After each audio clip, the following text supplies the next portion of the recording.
A'udzubillahi minasyaitonirrajim. Bismillahirrahmanirrahim. Assalamualaikum warahmatullahi wabarakatuh. Alhamdulillahirabbil alamin wassalatu wassalamu ala nabiyyina Muhammadin wa ala alihi wa ashabihi ajmain. Ya alim Allahumma alimna ma yanfa'una wa anfa'na bima 'allamtana wa zidna ilma wa arinal haqqa haqqan warzuqna ittiba'ah wa arinal batila batila warzuqna ijtinabah. Rabbana zidna ilman warzuqna fahman warzuqna thayyiban wa amalan mutaqabbalan. Ya Ghafur Rabbana innana amanna faghfir lana dzunubana wa qina adzabannar. Amma ba'd.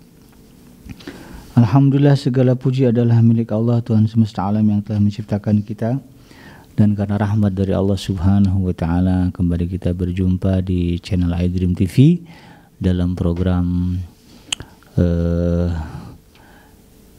Tarbiyatul Aulad, ya, di mana insyaallah kita akan belajar tentang bagaimana cara mewujudkan, ya, atau melahirkan, ya, generasi yang saleh, ya, yang lahir dari rumah tangga kita, ya, dari keluarga kita. Tidak lupa kita baca salawat dan salam. Allahumma sholli ala Sayyidina Muhammad wa ala ali Sayyidina Muhammad. Assalamualaikum ayuhan Nabi wa rahmatullahi wabarakatuh. Semoga Allah terima salawat dan salam yang kita baca dan dilimpah curahkan kepada para nabi dan para rasul, wabil khusus Rasulullah Muhammad sallallahu alaihi wasallam. Dan semoga kita termasuk dalam kelompok orang yang akan berbahagia ketika berjumpa dengan Allah nanti di yaumul mahsyar. Dijauhkan Allah dari siksa api neraka, ya, dimasukkan oleh Allah Subhanahu wa taala ke dalam jannah, dan dipertemukan oleh Allah dengan Rasulullah sallallahu alaihi wasallam, ya, di tepi sebuah telaga yang sangat indah, ya, di bawah sebuah pohon yang sangat rindang. Insyaallah, amin ya rabbal alamin. Sahabat iDream yang dirahmati Allah dimanapun Anda berada, di dalam program Tarbiyatul Aulad kali ini melanjutkan episode sebelumnya tentang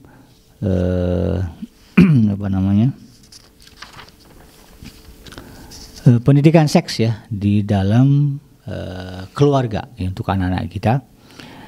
Di episode sebelumnya kita sudah bahas, ya, bagaimana etika melihat lawan jenis, ya, yang bukan yang mahram, ya, yang masih mahram. Nah, ketika ini dijelaskan kepada anak-anak kita, jadi mereka punya batasan juga, itu, ya, di dalam melihat wanita, ya, atau laki-laki, ya, terutama wanita, ya, di dalam rumah mereka yang masih yang mahram, ya, sekalipun ternyata ada batasan. Ada hal-hal yang boleh dilihat, ada hal-hal yang tidak boleh dilihat. Nah, di episode kali ini, ya, Syekh Dr. Abdullah Nasiulwan di dalam bukunya, yaitu kitabnya yang berjudul Tarbiyatul Aulad fil Islam, memberikan penekanan, ya, pada poin berikutnya, itu tentang etika melihat tunangan. Nah, ini juga ternyata bagian dari pendidikan seks, ya, untuk anak-anak kita. Ya, karena kan nanti anak-anak kita akan menikah, ya, akan punya pasangan. Nah, tentu dia harus paham, ya, mana yang boleh, mana yang tidak, ya, sebelum pernikahan itu terjadi, ya. Nah, kemudian misalnya kalau nanti mereka bertunangan, ya kan, tunangan ini kan juga bagian dari syariat, ya, disyariatkan sebelum menikah kita tunangan, ya, tunangan dulu, ya. Untuk tunangan ini sebetulnya bagian dari menjejaki rasa, perasaan. Apakah betul, ya, saya sudah mantap, ya, dengan laki-laki ini atau dengan perempuan ini sebagai calon pasangan saya. Itu dilalui dengan setelah dilalui, ya, dijalani selama masa periode tunangan. Ini tunangan ini bisa berlanjut ke jenjang pernikahan, bisa tidak, tergantung ke masing-masing. Terutama yang perempuan, karena perempuan yang berhak menikahi laki-laki. Dalam Islam kan begitu, ya. Perempuan yang menikahi laki-laki, bukan laki-laki yang menikahi perempuan. Laki-laki hanya menerima nikah, ya. Makanya kan akarnya gitu, ya, saya terima nikahnya, ya, Fulanah binti Fulan, gitu kan, dengan mahar ini, dibayar tunai. Ya, kan laki-laki hanya menerima saja. Yang menikahi siapa? Yang menikahi adalah perempuan. Ya, kalau si perempuannya bilang saya nggak mau meneruskan ini, ya udah, yang laki-laki harus mundur, karena haram mempersakai wanita dengan jalan paksa. Tidak boleh. Laki-laki tidak boleh memaksa perempuan. Maka dalam masa pertunangan, ya, perempuan boleh membatalkan. Atau laki-laki juga boleh, ya, nggak jadi nikah. Ya. Kalau dirasak pun tidak ada masalah. Nah, dalam masa pertunangan ini disebutkan ya di dalam syariat ajaran Islam bahwa masing-masing ya, lelaki dan perempuan ya, boleh melihat, ya, boleh saling melihat tunangan tadi ya, laki-laki dan perempuan. Tentu dengan konteks sebagai mahram, sebagai bukan mahram ya. Artinya kalau perempuan ya hanya boleh memperlihatkan bagian wajah dan tapak tangan itu ya. Atau tangan lah, pergelangan tangan ini ya. Selebihnya nggak boleh. Betis juga nggak boleh, apalagi betis ya. Melihat wajah ya, wajah dan tangan. Itu dibolehkan ya. Yang perempuan juga boleh melihat tunangan yang laki-laki ya, sebatas yang dibolehkan ya. Dalam syariat ya, kepada yang bukan mahram. Nah, kata saya Dr. Abdullah Nasiulwan ya, syariat Islam membolehkan seorang laki-laki untuk melihat perempuan yang sedang dipinangnya. Begitupun sebaliknya. Ya, si laki-laki boleh lihat, si perempuan boleh lihat. Agar masing-masing dapat mengenal dengan jelas dan memutuskan dengan pasti saat memilih pasangan hidupnya. Hal ini sebagaimana disabdakan oleh Nabi Muhammad SAW kepada Al-Mughirah bin Syu'bah. Ya, di dalam hadis yang diriwayatkan oleh Imam Tirmizi dan juga Ibnu Majah, "Unzur ilaiha fa innahu ahra ayyudama bainakuma." Lihatlah perempuan itu ya, kepada Al-Mughirah nih. Karena itu lebih dapat mengekalkan hubungan kalian berdua. Jangan sampai kita yakin aja pokoknya saya suka sama dia. Si perempuannya kita nggak pernah lihat. Atau cuma kita lihat matanya doang, pakai cadar gitu. Jangan sampai begitu. Ya. Dibolehkan si laki-laki untuk kemudian ya, ketika dia sudah bertunangan untuk melihat wajah. Ya mana tahu ya ternyata maaf ya ada kekurangan, cacat ya. Atau wajahnya tidak disukai oleh si laki-laki atau si perempuan. Ya karena naluriah ya bahwa kita suka yang cantik, suka yang tampan, itu bagian dari fitrah yang Allah tanamkan ke dalam diri manusia ya. Kan zuyyina lin-nasi hubbus syahawati minan nisa ya. Jadikan indah pada pandangan manusia kecintaan kepada syahwat ya, syahwat kecenderungan kepada hawa nafsu tadi, kecenderungan kepada syahwat kepada wanita ya. Jadi ya, hal yang wajar jika kemudian kalau laki-laki memutuskan untuk menikahi perempuan karena kecantikannya misalnya. Wajahnya jadi penilaian utama itu kan. Oh ternyata wajahnya saya suka ya. Walaupun tidak terlalu cantik ya, manis lah gitu ya. Ya dia seneng gitu, itu udah cukup bagi dia. Tapi dilihat, jangan sampai kemudian ternyata begitu sudah nikah ya, pas malam pertama ngelis baru sering ngelihat, kaget ya. Ternyata si laki-laki tidak menyukai ya tampilan wajah istrinya. Atau sebaliknya, ya, istri juga tidak suka dengan tampilan penampakan wajah suaminya. Nah, kan begitu ya. Nah, lalu kemudian ya jadi masalah dalam pernikahan. Nah, dalam hal ini ya itu ditegaskan oleh Syekh Dr. Abdullah Nasiulwan bahwa boleh. Nah, maksudnya adalah bahwa melihat orang yang akan dipinang itu dapat mengekalkan kecintaan. Nah, Imam Muslim dan Imam An-Nasai meriwayatkan bahwa ada seorang laki-laki datang kepada Nabi SAW, lalu kemudian dia memberitahukan kepada beliau bahwa ia akan menikahi seorang perempuan Ansor. Maka Rasulullah bersabda kepadanya, apakah engkau telah melihatnya? Maksudnya melihat wajahnya gitu ya. Dia menjawab belum. Ya, Rasulullah mengatakan, fanzur ilaiha, maka lihatlah dia. Fa inna fi a'yunil ansari syai'an. Karena di dalam mata orang-orang Ansar itu ada sesuatu. Maksudnya adalah mata kecilnya. Ya, namun dalam melihat tunangan ada etika yang harus dijaga oleh laki-laki yang meminang, yaitu laki-laki yang meminang tidak boleh melihat lebih dari wajah dan kedua tapak tangannya. Ya, setelah itu, setelah dia bertekad mau menikahi, ya, udah. Jadi ketika tunangan, ya, memang dia mau nikah nih, gitu kan, dibuatlah tunangan, maka saat tunangan itu dibolehkan si perempuan atau si laki-laki saling memperlihatkan wajah. Ya, kalau laki-laki yang dilarang kan dari pusar ke lutut ya. Jadi boleh juga tuh ya nunjukin otot ke istrinya, lihat tuh neng, gitu.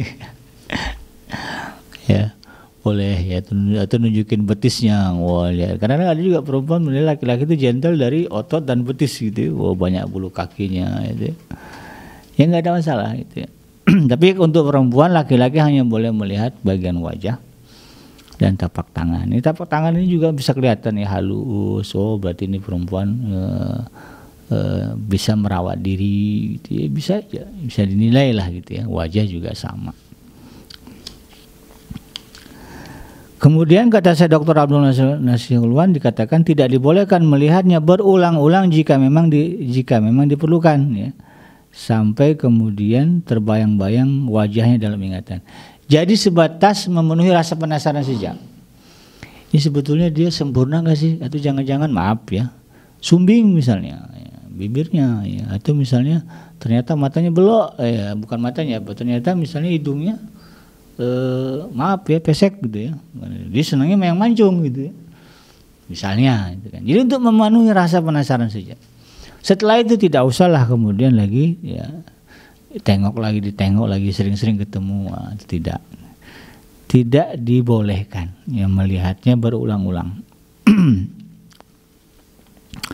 Kemudian perempuan yang dipinang boleh berbicara dengan laki-laki yang akan meminangnya ya, atau juga sebaliknya saat berada di dalam majelis pinangan. Jadi ya pengen kedengeran juga suaranya, boleh kan. Suara wanita itu sebagian ulama menyebut sebagai aurat juga ya. Sebagian ulama ada yang mengatakan demikian. Nah dalam hal ini bagi yang mengatakan suara perempuan aurat ya dibolehkan ya untuk diperdengarkan ya kalau di dalam majelis pinangan. Jadi ngobrol gitu ya.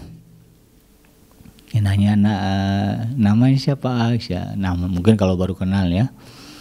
Atau nanya mungkin tentang perkuliahan atau pendidikan ya, atau nanya apa saja lah ya.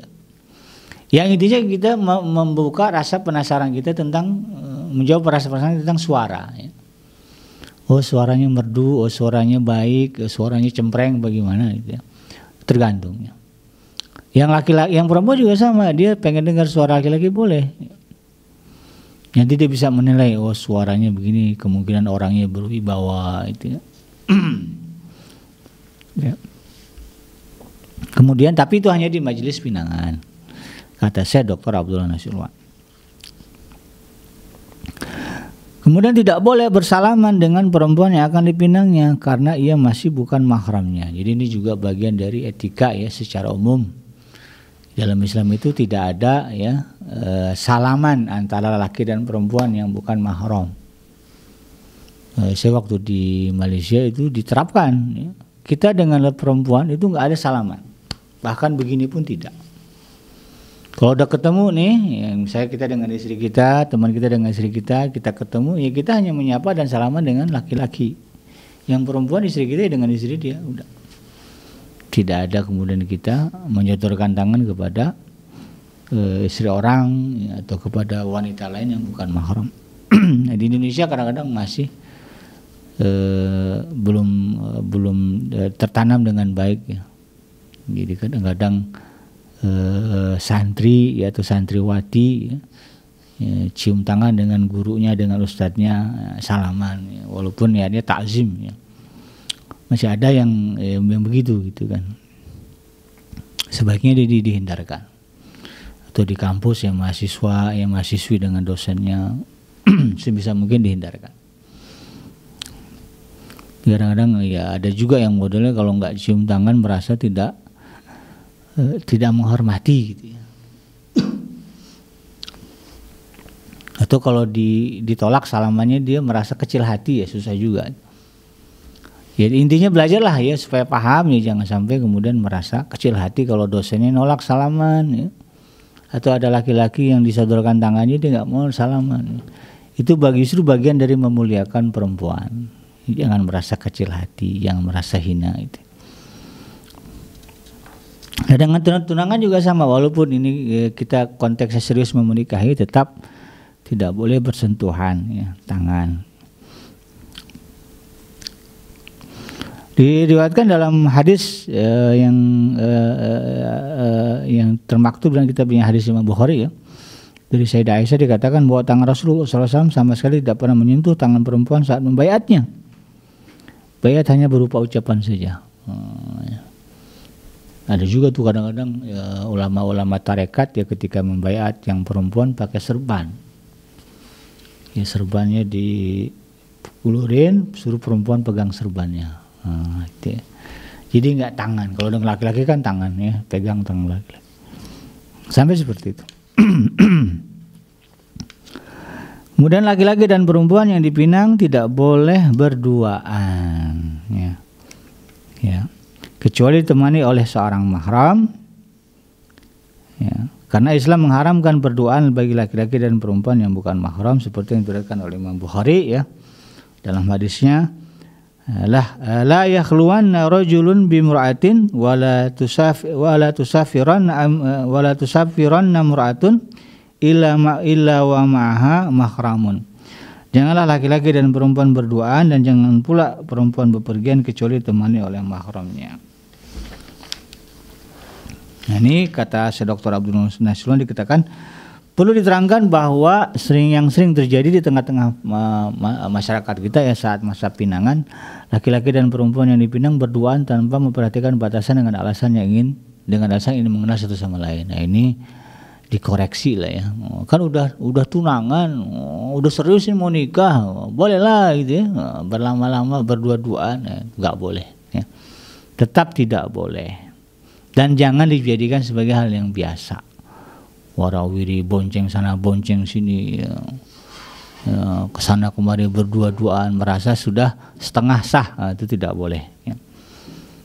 Karena tetap masih orang lain dan masih kemungkinan tidak akan menikah ya, dan yang mirisnya kadang-kadang ya nauzubillah terjadi perzinahan pada masa tunangan ya.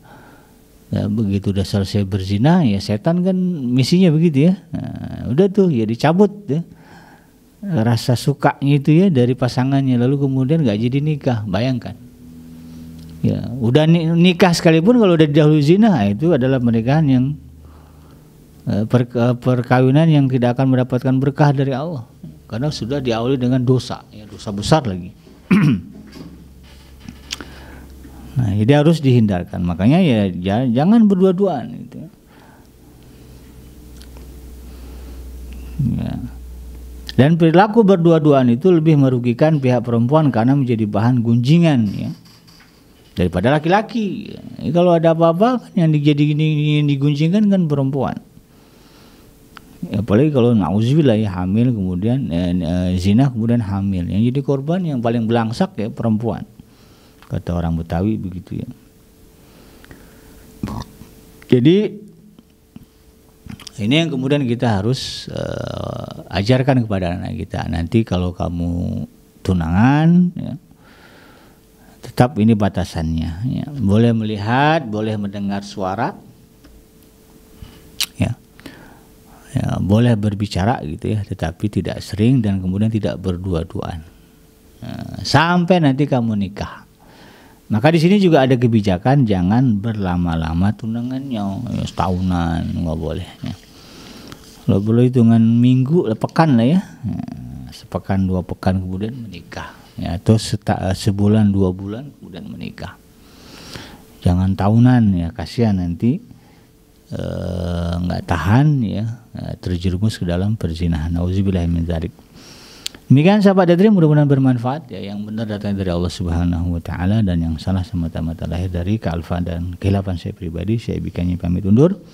Hasbiyallahu la ilaha illa huwa alaihi tawakkaltu wa huwa rabbul arsyil azim. Subhanaka Allahumma rabbana wa bihamdika asyhadu an la ilaha illa anta astaghfiruka wa atubu ilaik. Walhamdulillahirabbil alamin. Wassalamualaikum warahmatullahi wabarakatuh.